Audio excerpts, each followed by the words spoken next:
முக்கிய செய்திகள். 114 ரஃபேல் போர் விமானங்களை வாங்க பாதுகாப்பு அமைச்சகம் ஒப்புதல். பிரான்ஸ் அதிபருடன் 16ஆம் தேதி ஒப்பந்தத்தில் கையெழுத்திடுகிறார் மோடி. ஜாமீன் பெற்றவர்களை மீண்டும் கைது செய்ய நீதிமன்ற அனுமதி கட்டாயம். வரதட்சணை மரண வழக்கில் உச்ச நீதிமன்றம் அதிரடி.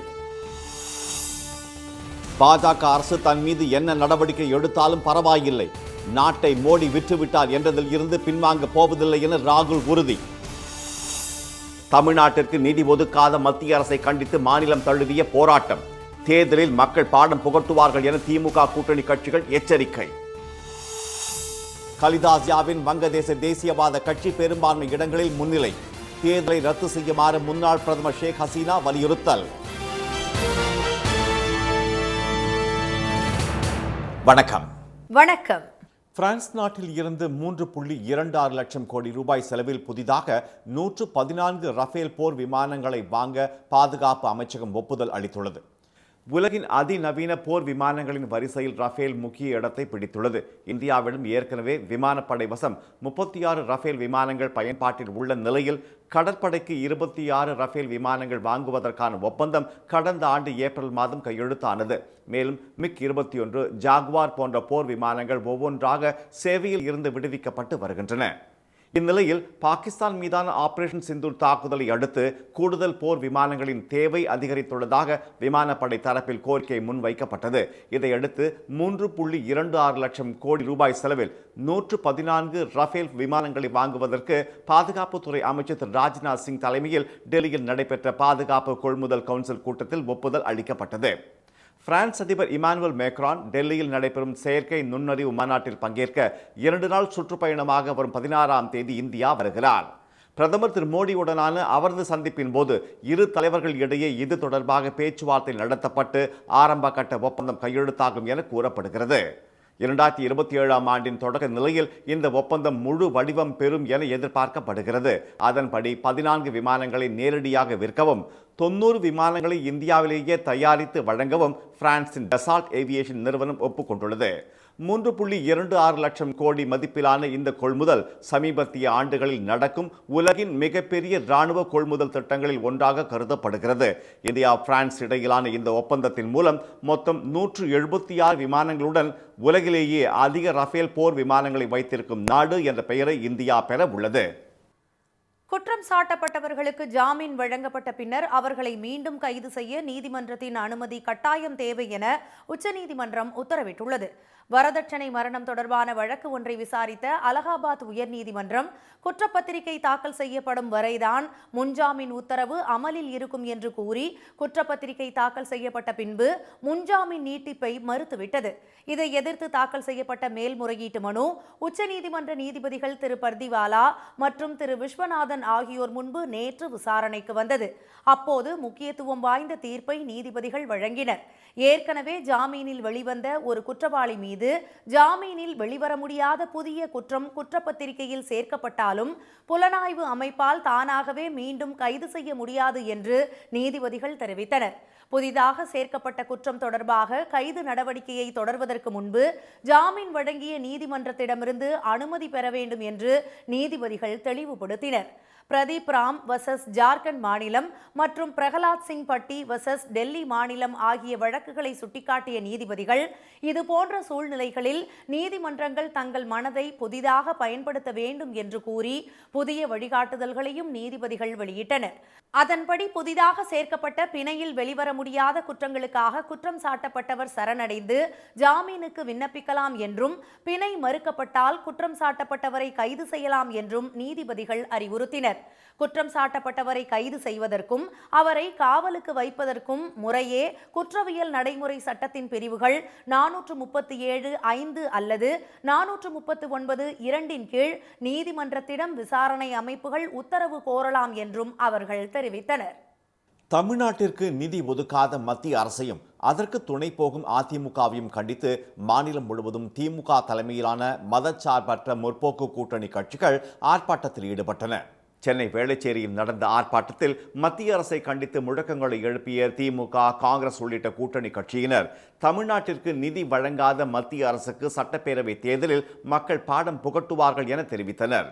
அந்த ஆர்ப்பாட்டத்தில் பேசிய மார்க்சிஸ்ட் கம்யூனிஸ்ட் கட்சியின் மாநில செயலாளர் திரு சண்முகம் மற்றும் தமிழ்நாடு காங்கிரஸ் கமிட்டியின் தலைவர் திரு செல்வ பெருந்தகை ஆகியோர் தமிழ்நாட்டின் உரிமைகளை மத்திய பாஜக அரசிடம் அடகு வைத்ததை எடப்பாடி திரு பழனிசாமி ஆட்சிக்கால சாதனை என்று விமர்சித்தனர். நூற்றுக்கணக்கான குழந்தைகள் தற்கொலை செய்து கொள்வதற்கு யார் காரணம்?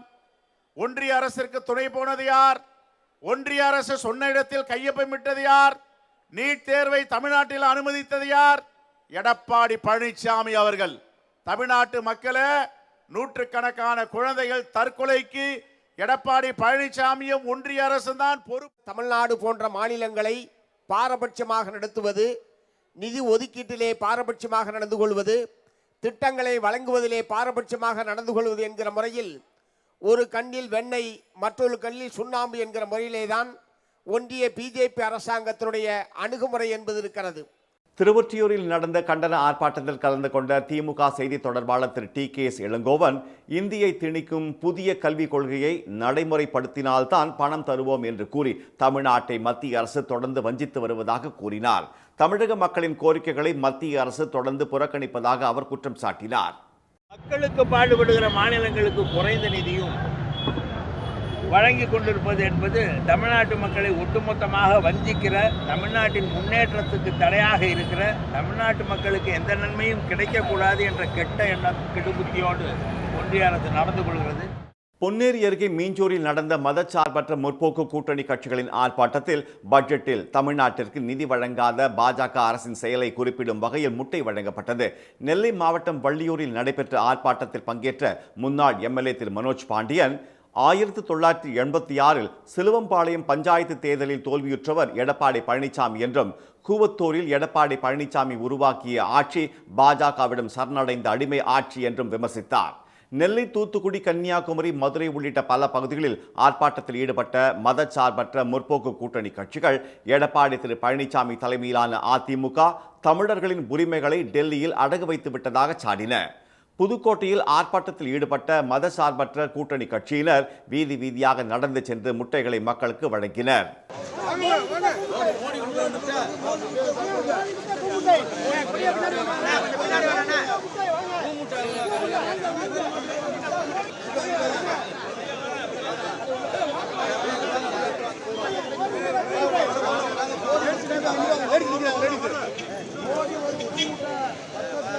கோவை, தஞ்சை, உசிலம்பட்டி, கரூர், திருச்சி, செங்கம், ஆண்டிப்பட்டி உள்ளிட்ட இடங்களில் ஆர்ப்பாட்டத்தில் ஈடுபட்ட மதச்சார்பற்ற முற்போக்கு கூட்டணி கட்சிகள் தமிழ்நாட்டிற்கு எந்த திட்டத்தையும் மத்திய அரசு வழங்கவில்லை என குற்றம் சாட்டினர்.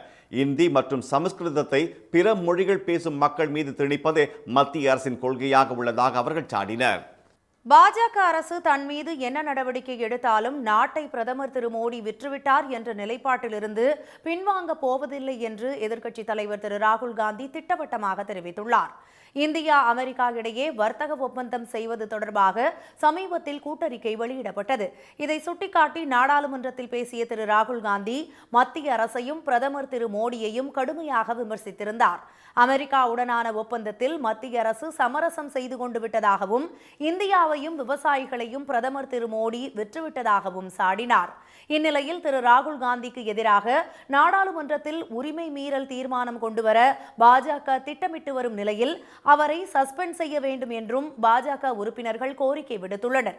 இந்நிலையில் தன் மீது வழக்கு பதிந்தாலும், உரிமை மீறல் தீர்மானம் கொண்டு வந்தாலும் பிரதமர் மீதான தனது விமர்சனத்திலிருந்து பின்வாங்க போவதில்லை என்று திரு ராகுல் காந்தி தெரிவித்துள்ளார். மேலும் இந்திய விவசாய சந்தையை மத்திய அரசு அமெரிக்காவுக்கு திறந்துவிட்டுள்ளதாகவும், பிரதமர் மோடியின் கடிவாளம் அமெரிக்க அதிபர் டிரம்பின் கைகளில் உள்ளதாகவும் விமர்சித்துள்ள அவர், விவசாயிகளின் பிரச்சனைகளில் சமரசத்திற்கே இடமில்லை என்றும் உறுதிபட தெரிவித்துள்ளார். வங்கதேசத்தில் முன்னாள் பிரதமர் கலிதா ஜியாவின் மகன் தாரிக் ரஹ்மான் தலைமையிலான வங்கதேச தேசியவாத கட்சி பெரும்பான்மை இடங்களில் முன்னிலை வகிக்கும் நிலையில் தேர்தலை ரத்து செய்ய வேண்டும் என்று அந்நாட்டின் முன்னாள் பிரதமர் ஷேக் ஹசீனா வலியுறுத்தியுள்ளார். 2024ஆம் ஆண்டு வங்கதேசம் முழுவதும் வன்முறை மற்றும் போராட்டம் வெடித்த சூழலில் அப்போதைய பிரதமர் ஷேக் ஹசீனா இந்தியாவில் தஞ்சமடைந்து வசித்து வருகிறார். இதையடுத்து நோபல் பரிசு வென்ற முகமது யூனிஸ் தலைமையிலான இடைக்கால ஆட்சி நடைபெற்று வருகிறது.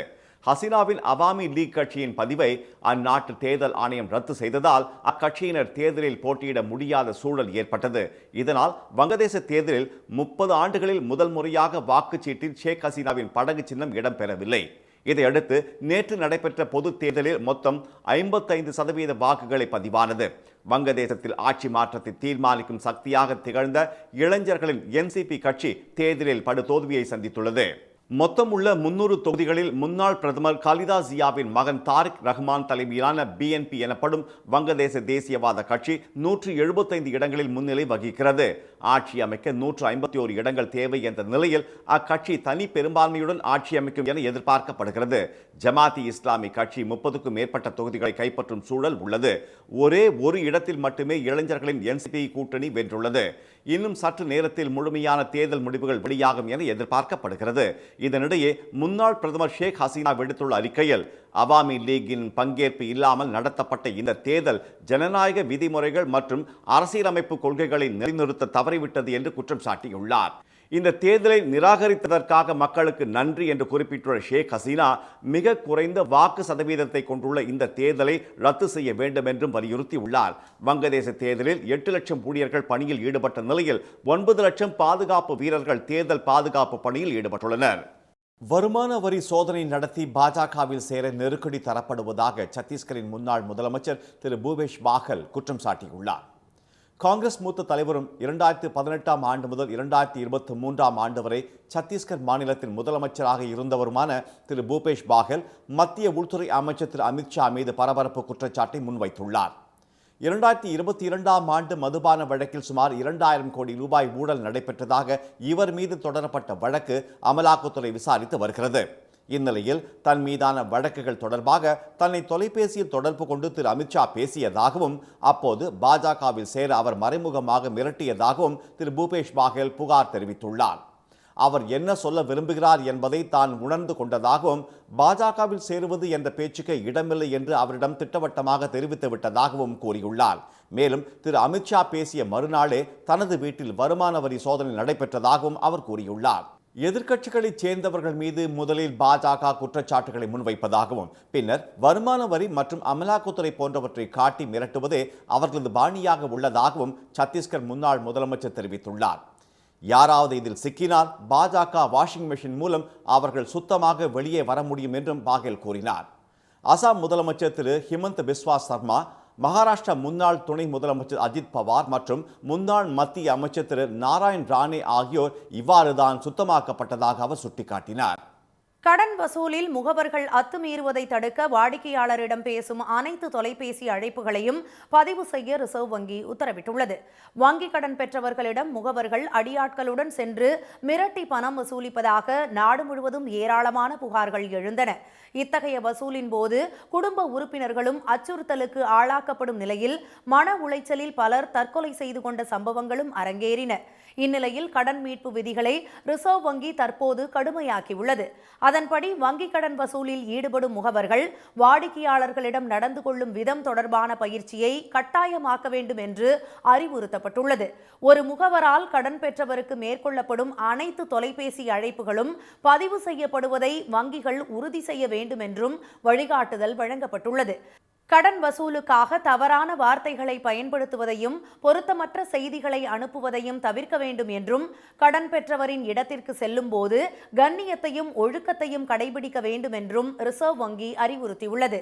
மேலும் குடும்பத்தில் திருமணம், துக்கம் அல்லது பிற பேரிடர் நிகழ்வுகள் உள்ளிட்ட பொருத்தமற்ற சந்தர்ப்பங்களில் கடன் மீட்பு முயற்சிகள் கட்டாயம் மேற்கொள்ளக்கூடாது என்றும் தெரிவிக்கப்பட்டுள்ளது.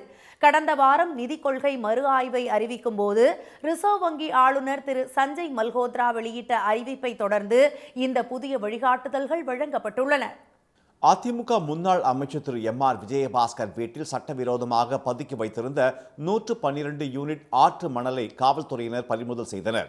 கரூர் ஆண்டாங்கோவில் கீழ்ப்பாக்கம் பகுதியில் அவருக்கு சொந்தமான இடத்தில் அரசு அனுமதியின்றி சட்டவிரோதமாக மணல் கொட்டி வைத்திருப்பதாக கிராம நிர்வாக அலுவலர் புகார் அளித்தார். அதன் பேரில் திரு எம்.ஆர். விஜயபாஸ்கர் மற்றும் அதிமுக பிரமுகர் திரு தனபால் ஆகியோர் மீது கரூர் காவல்துறையினர் வழக்கு பதிவு செய்தனர்.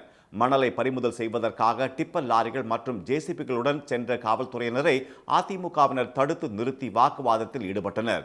அதில் சிலர் தாக்க முயன்றதால் இரு தரப்புக்கும் இடையே தள்ளுமுள்ளு ஏற்பட்டது.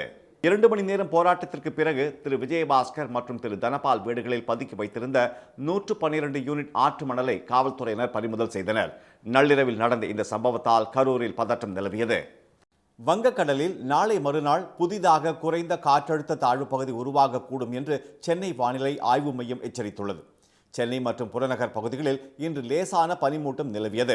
இதற்கிடையே இந்திய பெருங்கடலின் கிழக்கு பகுதிகள் மற்றும் அதனை ஒட்டிய தென்கிழக்கு வங்கக்கடல் பகுதிகளின் மேல் வளிமண்டல மேலடுக்கு சுழற்சி நிலவுவதாக சென்னை வானிலை ஆய்வு மையம் தெரிவித்துள்ளது.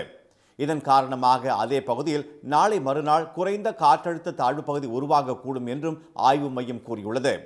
தமிழ்நாடு, புதுச்சேரி, காரைக்கால் பகுதிகளில் இன்று முதல் வரும் 16ஆம் தேதி வரை வறண்ட வானிலையே நிலவும் என்றும் வரும் 17, 18ஆம் தேதிகளில் ஒரு சில இடங்களில் லேசான மழை பெய்யக்கூடும் என்றும் சென்னை வானிலை ஆய்வு மையம் தெரிவித்துள்ளது. மீண்டும் முக்கிய செய்திகள். பிரான்ஸ் நாட்டிலிருந்து 3.26 லட்சம் கோடி ரூபாய் செலவில் புதிதாக 114 ரஃபேல் போர் விமானங்களை வாங்க பாதுகாப்பு அமைச்சகம் ஒப்புதல் அளித்துள்ளது. தமிழ்நாட்டிற்கு நிதி ஒதுக்காத மத்திய அரசையும் அதற்கு துணை போகும் அதிமுகவையும் கண்டித்து மாநிலம் முழுவதும் திமுக தலைமையிலான மத சார்பற்ற முற்போக்கு கூட்டணி கட்சிகள் ஆர்ப்பாட்டத்தில் ஈடுபட்டன. பாஜக அரசு தன் மீது என்ன நடவடிக்கை எடுத்தாலும் விவசாயிகளுக்கு ஆதரவான போராட்டத்திலிருந்து ஒரு அங்குலம் கூட பின்வாங்க போவதில்லை என எதிர்க்கட்சித் தலைவர் ராகுல் காந்தி திட்டவட்டமாக தெரிவித்துள்ளார். இத்துடன் இன்றைய காலை செய்திகள் நிறைவடைந்தன. மீண்டும் சன் டிவியில் செய்திகள் மாலை 6 மணிக்கு. செய்திகளை உடனுக்குடன் தெரிந்து கொள்ள QR கோடை ஸ்கேன் செய்து சன் நியூஸ் வாட்ஸ்அப் சேனலோடு இணைந்திருங்கள். வணக்கம். வணக்கம்.